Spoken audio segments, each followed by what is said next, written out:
Welcome back, friends and colleagues. This is Russian Front Chapter 4. We are in Russia, the summer of 1941. It is the Russians' turn. The Germans have a gritty fight against their opponent. But we're going to be taking the Russian side this time, and we're going to do the best that we can against the Germans. That said, there is a hidden strength among the Russians, and that will become, unfortunately, apparent in the coming months. Let's talk a little about Turn 1 rules. To start, we know that the weather is good. The weather is clear. We're going to next look at reinforcements. There are no reinforcements for the Russians on the first turn. There are, however, replacements. What we want to do for replacements is look at the number of worker units that are in the cities over the map board. If you add the numbers up from the workers' units, you'll find that there are 11. That will give the Russians 11 replacement points. You'll take those from the elimination pile, not the surrender. Once a unit surrenders, that's done. There's no taking replacements out of that pile. There's no accumulating replacements either. So if there's nothing in the elimination pile, you don't get any replacements. Let's talk war game rules.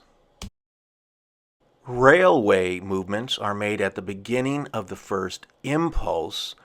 Rail heads are adjusted at the end of the second impulse. For the Russians, there are 5 rail movements. In the rules, you have unlimited movements with respect to reinforcements, but I've stopped that. I don't believe that. So for me, you've got 5 rail movements. That's it for your side. Make the best with it. Deal with it. It makes the game more interesting. Let me say one more thing about rail movement. Go ahead and read those railroad mechanics, and that'll explain some things that I am definitely using in the rules. When the rules say that start and finish on a rail line, I'm not doing that. You have to, for me, they're starting and finishing on one of the cities, major or minor, or one of those logistical centers that I have marked on the map that you'll see from time to time as we look at the map board. And again, right after railroad mechanics, you can go ahead and just skip the next 4 pages. It has to do with railroad conversion, sea movement, and headquarters. I'm not using any of that. We're going to save the time and just have more fun and more playability and make it more interesting. That's why I did it. And I say these things because I know that you'll be following along, studying the map and wondering what my train of thought is as I let the campaign unfold. And I'm just going to make the assumption that my war game friends and colleagues have done this so much, you know that there are phases within each turn, and just follow these until the completion of the campaign. Now, I'm going to get out of the way and let you watch this play out in a cinematic way. So go ahead and get yourself that cup of coffee, cup of tea, something to eat, maybe a beer if you're 21 or over. Sit back and relax and enjoy the show. And I'll talk to you for a couple of seconds at the very end. Okay, enjoy.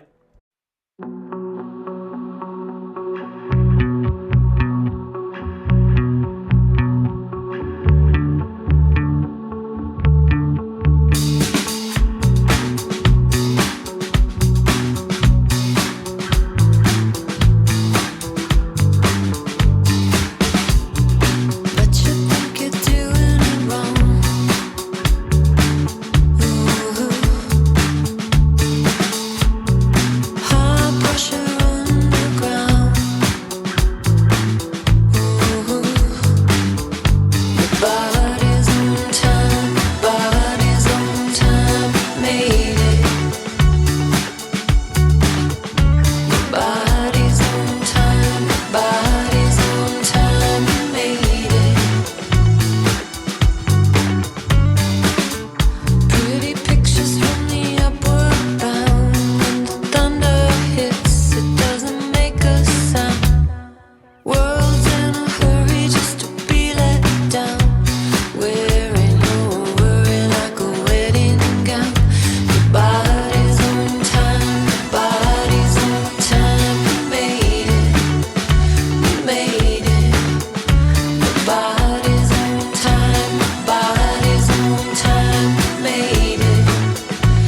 made it.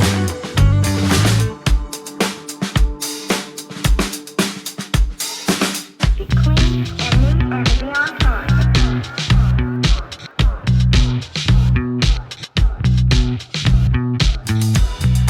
Take a minute, catch your breath.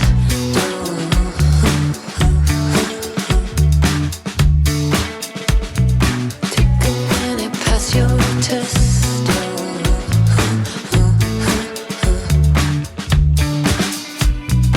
Take it easy, take a step.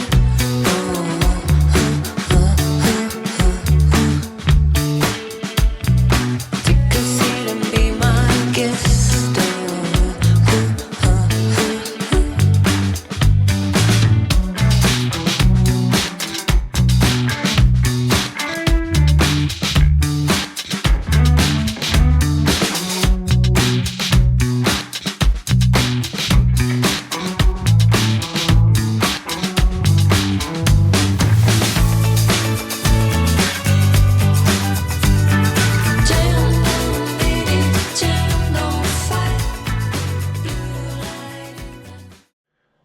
There we go, friends and colleagues. We have completed turn 1 of the Russian campaign on the Russian front.